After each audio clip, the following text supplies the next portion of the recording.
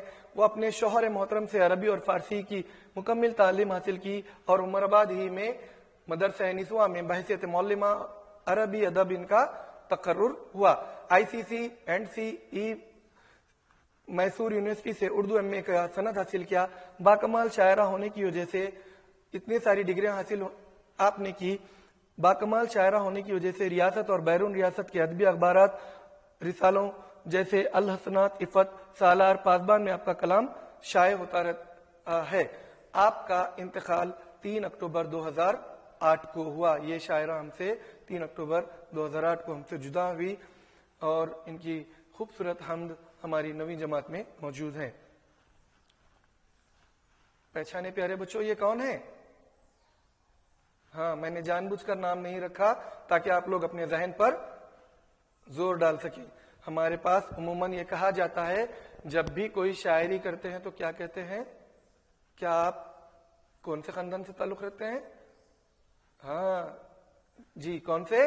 غالب کے خاندان سے تعلق رکھتے ہیں کیا؟ یہ ہیں ہمارے مرزا غالب صاحب، غالب جن کے بغیر اردو شاعری کا تصور ناممکن ہے۔ ان کا اصلی نام ہے اسد اللہ خان، مرزا نوشا لقب، نجم الدولہ، دبیر الملک، نظام جنگ خطاب تھے۔ پہلے اسد اللہ تخلص کرتے تھے لیکن بعد میں غالب اختیار کیا۔ غالب کے والد کا نام عبداللہ بیگ تھا۔ غالب 1790 میں آگرہ میں پیدا ہوئے اور 1869 میں دہلی میں انتقال ہوا۔ غالب، جیسے میں نے کہا، اردو شاعری کا تصور غالب کے بنا ادھورا ہے، لیکن غالب خود کو فارسی زبان کے بڑے ماہر اور زبردست شاعر مانتے تھے، اور اپنے فارسی کلام کے اوپر بہت ان کو ناز تھا۔ وہ اپنی اردو شاعری کو کہتے تھے فارسی کلام کے مقابلے میں بے رنگ من است، ایسا کہا کرتے تھے۔ یعنی اتنا شاندار اردو کا کلام نہیں ہے، لیکن ان کی شہرت، ان کی مقبولیت ان کے اسی اردو کلام کی وجہ سے ہوئی۔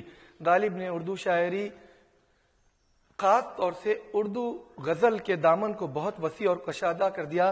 اس کے اندر نئے نئے خیالات و مضامین کو جگہ دی۔ پرانے انداز کو چھوڑ کر غالب نے انوکھے انداز بیان کے ذریعے غزل کو حسین تر بنا کر پیش کیا۔ غالب کے کلام میں شوقی بھی ہے، متانت بھی ہے، تخیل کی بلند پروازی بھی ہے، اور معنی آفرینی بھی ہے۔ غالب کے بارے میں کیا کہیں گے؟ جتنا غالب کے بارے میں کہا جائے اتنا کم ہے۔ میں سمجھتا ہوں بہت کم اردو شاعری میں ایسے شعراء کو عزت ملی ہے جیسی غالب کو دی گئی ہے۔ غالب کا مختصر سا دیوان حسین رنگارنگ پھولوں کا ایک خوبصورت اور جاذب نظر گلدستہ ہے، تازہ، شگفتہ اور سدا بہار۔ ہمیشہ آپ جب بھی غالب کی غزلیں پڑھیں گے تو آپ کو بہت اچھا لگے گا۔ اس شاعری کو سمجھنے کے لیے، سننے کے لیے بہت، آج کل تو ان کی شاعری کو کئی غزل گانے والوں نے اپنا کر اس کو خوبصورت ترنم کے ساتھ پیش کیا ہے۔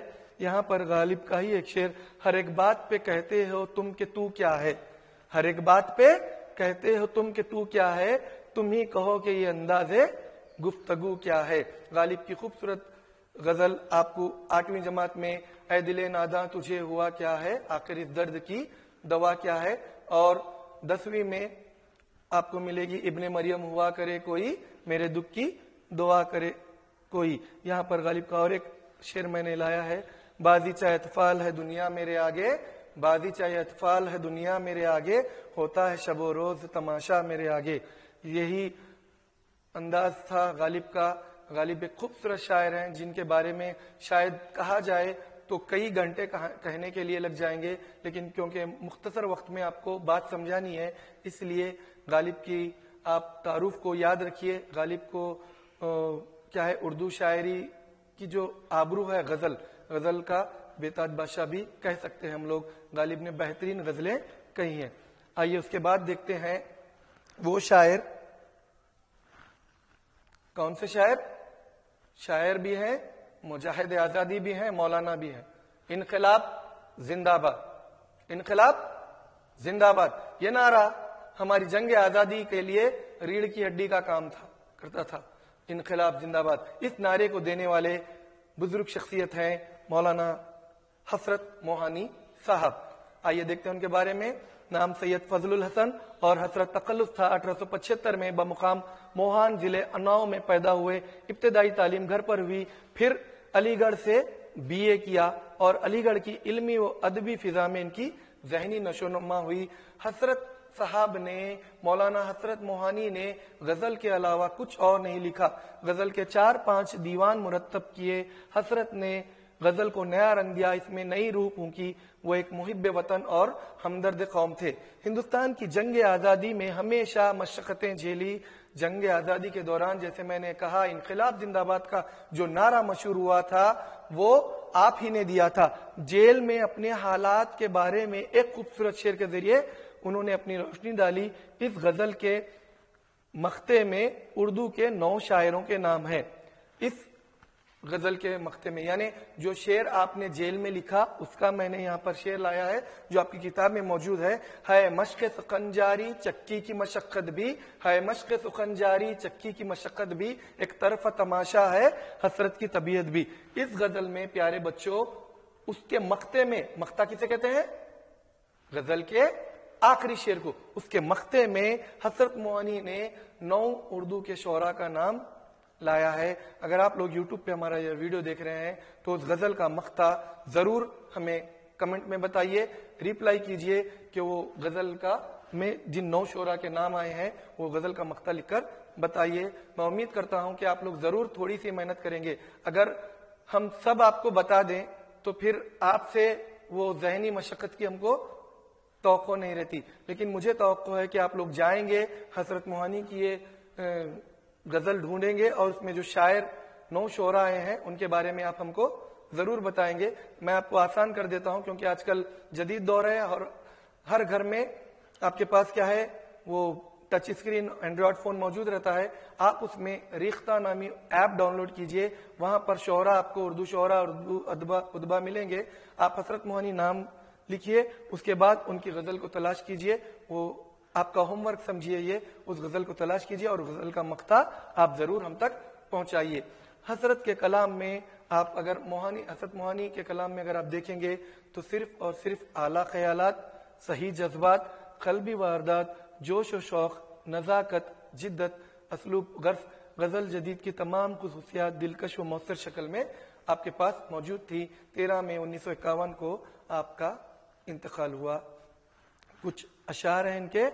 معلوم سب ہے پوچھتے ہو پھر بھی مدعا، معلوم سب ہے پوچھتے ہو پھر بھی مدعا، اب تم سے دل کی بات کہیں کیا زباں سے ہم، تیرے درد سے جس کو نسبت نہیں، تیرے درد سے جس کو نسبت نہیں، وہ راحت مصیبت ہے راحت نہیں۔